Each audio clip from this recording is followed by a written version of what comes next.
हिमाचल प्रदेश के सिरमौर में वक्फ बोर्ड और अवैध घुसपैठ के खिलाफ प्रदर्शन हो रहा है।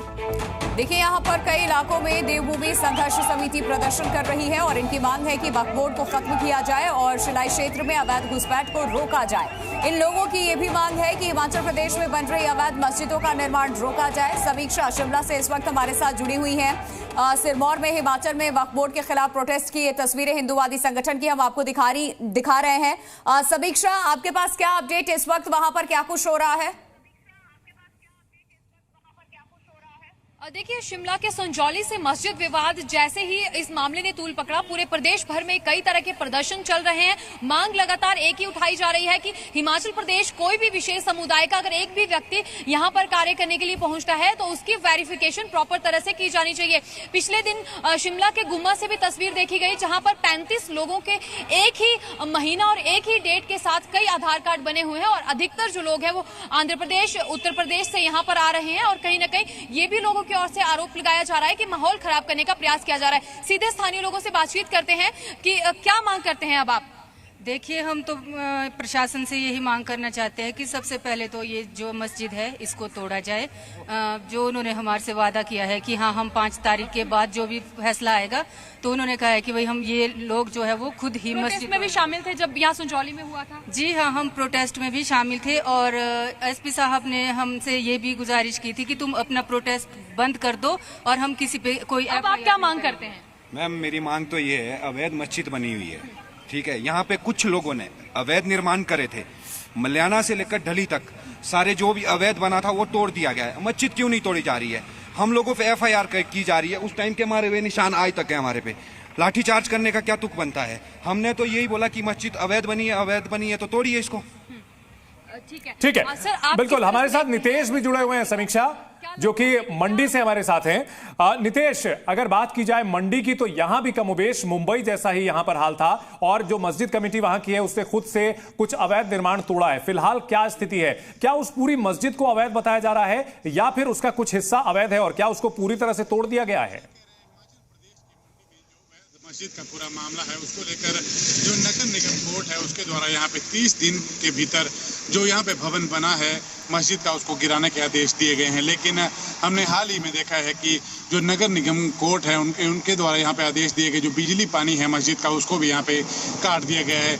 लेकिन उससे पहले भी हमने लगातार यहाँ पे देखा था कि जो लोगों द्वारा प्रदर्शन किया गया था, हिंदू संगठन सड़कों पर उतरे थे। लेकिन उससे पहले ही जो मस्जिद निर्माण करने वाले लोग हैं, यहाँ पे मुस्लिम समुदाय के लोग हैं, उनके द्वारा यहाँ पे जो मस्जिद का निर्माण कार्य था, पहाड़ की दीवार की, उसको खुद ही वहाँ पे तोड़ने का वहाँ पे प्रयास किया गया था। लेकिन अब 30 दिन का समय नगर निगम कोर्ट द्वारा यहाँ पे दिया गया। अब देखना होगा आने वाले समय में किस तरह से जो परिस्थितियां हैं यहाँ पे बदलेंगी। और बिल्कुल, देखिए 3 दिन का वक्त दिया गया है और 3 दिन के बाद इस पर कार्रवाई होगी। अश्विन पांडे हमारे साथ लगातार बने हुए हैं मुंबई से, जहां मुंबई से तस्वीरें आज देखने को मिली है।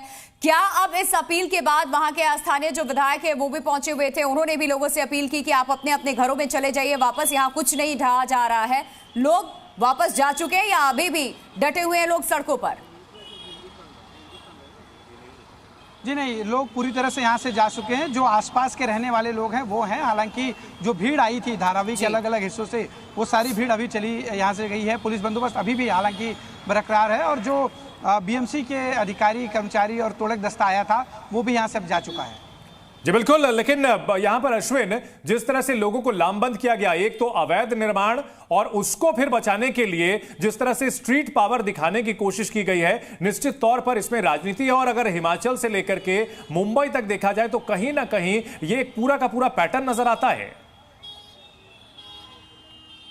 जी बिल्कुल, देखिए पूरा मोडस है, पूरा पैटर्न है जो हमने पहले भी देखा है। अब कश्मीर में भी इस तरह की स्थिति रही है। जब स्टोन पेल्टिंग की जो समस्याएं हमने वहाँ देखी तो इसी तरह से मैसेजिंग करके लोगों को बुलाया जाता था। यहाँ पर भी इस मस्जिद को जब उसके अवैध निर्माण के हिस्से को तोड़ने आने वाले थे BMC वाले, उसका बाकायदा नोटिस दिया गया था। तो ये जानकारी स्थानीयों को बाकायदा लेटर हेड के जरिए, चूंकि सोशल मीडिया का ज़माना है और ऐसे में लोगों तक मैसेज पहुंचाने में ज़्यादा दिक्कत नहीं आती, बाकायदा लोगों तक मैसेज पहुंचाया गया।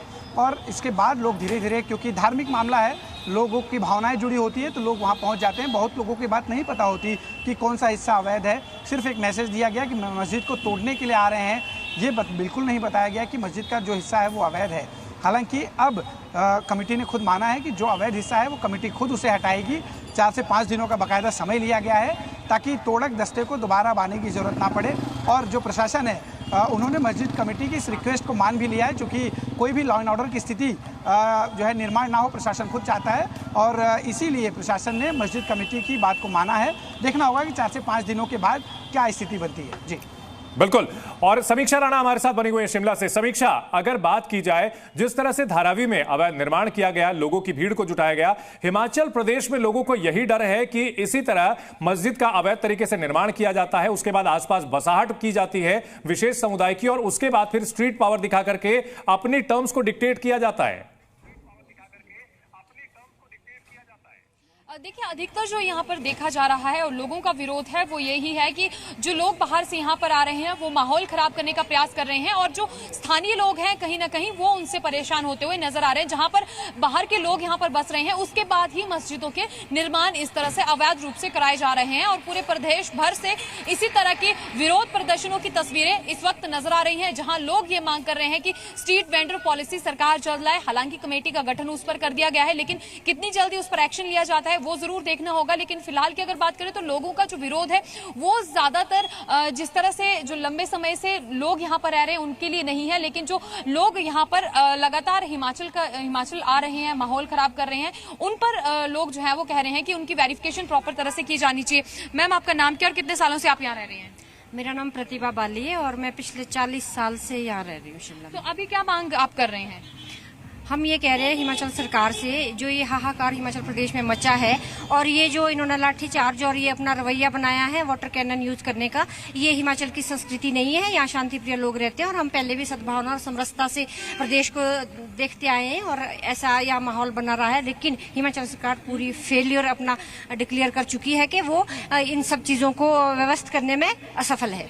सर, आपका क्या नाम है और कितने टाइम से आप यहाँ संजौली में रह रहे हैं? हम तो पैदा यही हुई 70 साल हुई। संजौली मस्जिद का विवाद ये पूरे प्रदेश भर में कहीं ना कहीं गहराता जा रहा है। अधिकतर स्थानों पर जो सवाल उठाए जा रहे हैं कि जो वेंडर पॉलिसी है वो जल्द से जल्द बनाई जानी चाहिए। माहौल हिमाचल का खराब किया जा रहा है जो बाहर से लोग आ रहे हैं। बिल्कुल जी, जो बाहर से आ रहे हैं उनके सारे वेरिफिकेशन होनी चाहिए, पता लगना चाहिए कौन आता है।